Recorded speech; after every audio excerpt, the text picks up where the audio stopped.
Hey there, Kendra. It's Rashida. Can you hear me? Yes, I can hear you. You can hear me well, or is it still quiet? It's a little muffled, but I can hear. Okay.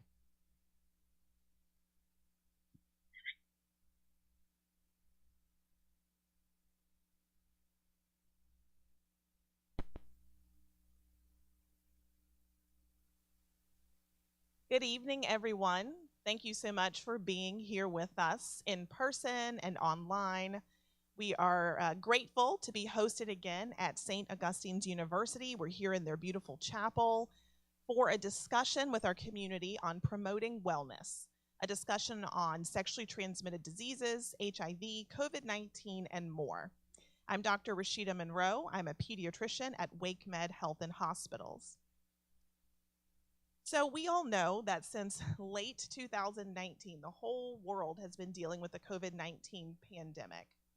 It's caused many problems in healthcare and economies and people's everyday lives and all over the planet. We know that it's very important to stay up to date on the latest information for COVID 19, how it spreads, how vaccines help, and what public health measures we can do to help keep safe families and communities. Additionally, in recent years, sexually transmitted diseases, HIV, and COVID 19 have had significant impacts on individuals, communities, and global healthcare systems. Understanding these challenges are crucial for our pursuit of well being and public health. Sexually transmitted diseases remain a prominent public health concern. They affect millions of people worldwide. HIV continues to be a global pandemic with approximately 38 million people living with HIV around the world and 690,000 AIDS related deaths occurring each year. While substantial progress has been made in terms of treatment and prevention, the continued need for advocacy, support, and research remains essential. According to data in 2021 in North Carolina, the annual HIV report, there were almost 3,800 people living with HIV in Wake County in 2021. Additionally, there were 16.8 newly diagnosed HIV cases per 100,000 residents, or 162 cases in total, in Wake County, which is higher than the state's average. That 2021 STD surveillance report also found almost 6,000 cases of chlamydia, 2,400 cases of gonorrhea, and 360 cases of syphilis in Wake County in 2021. It shows that the rate of infection per 100,000 residents is greatest in areas with the highest percentage of residents living in poverty.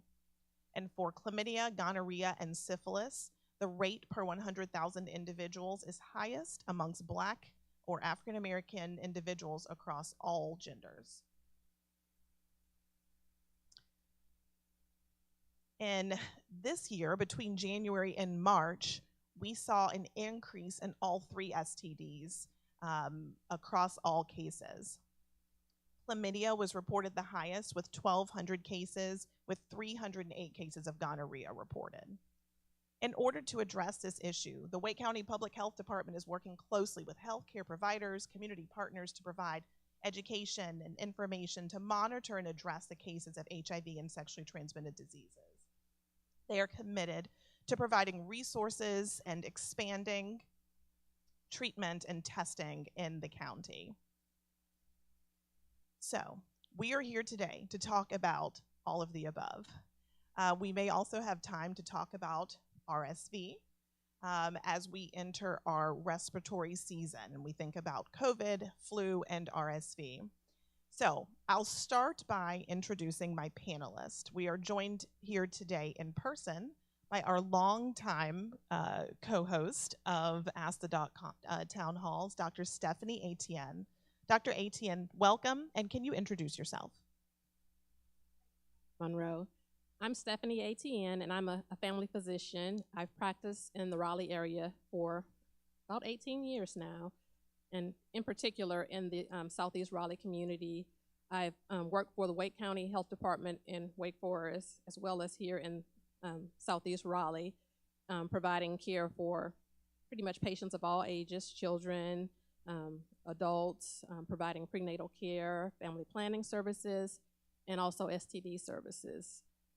I worked alongside Dr. Monroe throughout the pandemic in this community, ensuring that people of color, and particularly African American and Hispanic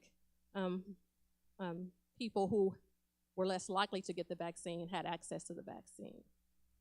I'm very happy to be here. We have a lot of good information to share. We want this to be a dialogue. If you all have questions, please ask. You're here to get information, and we have a lot to share with you today. Thank you so much, Dr. Etienne. Every time you remind me of the work that we did together with several other people I see in the audience. Every time you remind me of that work, it seems like it was so long ago. It was in 2021 when we were doing the peak of our vaccine efforts, trying to reach the community. And I am asked frequently, what are we doing these days? And what are we, there's COVID-19 boosters coming out. There's an RSV vaccine. And where is the Sister Circle and the health equity team of volunteers? And so we just want to get the information out, let people know where they can get the up-to-date vaccines and best information. And that's the way in which we are trying to help our community at this time. So thank you for reminding me of that. It seems so long ago. It was only a couple of years. We are joined online by nurse practitioner Kendra Dennison. And I would love for her to introduce herself. She is an expert in sexually transmitted disease prevention and treatment. And we would love for her to introduce herself before we get started. Hi, thank you, Dr. Monroe. Like she said, my name is Kendra Dennison. I'm a nurse practitioner. I have been working at Wake County Human Services in Clay, which is our STI clinic. I've been there for almost 9 years now, where I test, retest, and treat for multiple sexually transmitted infections. We also offer services for HIV prevention and post-exposure prophylaxis for HIV prevention. We also have Hep C treatment as part of the services that a provider provides also in Clinic A at the health department. Excellent. Thank you so much. We're grateful to have you here. If you are listening online, if you are joining us via Facebook or YouTube, thank you so much. Please do put your questions in the chat. They will be shared with us, and we will make sure that we answer those questions. If you are joining in person, we appreciate your attendance, and we'll open up the floor to you soon to have the opportunity to also ask questions. So, Kendra, I'm going to get started with you. Remind us, we are talking about STDs, including HIV, the virus that causes AIDS, and we're talking about the uptick that specifically is disproportionately impacting communities of color or communities who have higher rates of poverty, and oftentimes those overlap, we understand, due to historical factors that shaped those communities.